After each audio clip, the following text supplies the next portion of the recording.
Dersim'de köy yakmalardan tutun da faili meçhullere kadar zaten biz devleti biliyorduk, tanıyorduk. Ee, Yani Gülistan'dan önce de bu tarz şeyler yaşandı. Yani tarih boyu yaşandı. Hatta burada 38'ler var. İşte genç kızların kayalıklardan işte askerin eline geçmemek için kendi kayalıklardan attığı süreçten bugüne geldik. Bugün gelinen aşamada da Gülistan'ı da öncelikle işte Buran Üniversitesi biliyorsunuz. Çevre illerden gelen yoksul halkın çocuklarının okuduğu bir üniversite. Tabii devletin burada oluşturmuş olduğu bir yozlaşma, e, yani belli bir buraya asimile etmek için bir teşkilatlandırması da var zaten. Bunu zaten yakından takip ediyorsunuzdur. Yani Gülistan bu teşkilata kurban gitti aslında.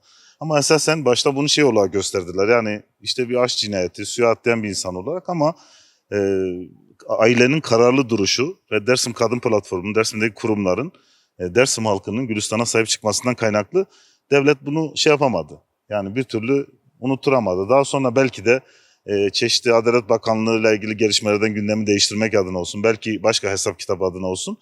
E, Yani belli tutuklamalar oldu ama henüz tamamen ortaya çıkmış değil. Belki de bunun dayandığı yerler daha da yüksek yerlerdir diye düşünüyoruz. Yani bizler devleti çok yakından tanıyoruz.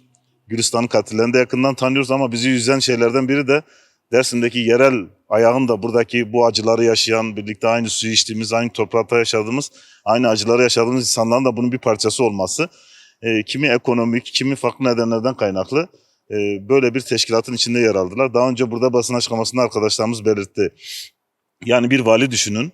Aile size güveniyor, sizin kapınıza götürüyor. Siz aylarca o aileyi götürüp yer aratıyorsunuz. Aylarca o aileyi kendiniz de dolaştırıyorsunuz. Size cenazeyi vereceğim diyorsunuz. Sonra bu işin baş faili siz çıkıyorsunuz. Yani bu Gülistan'ın katili devlettir.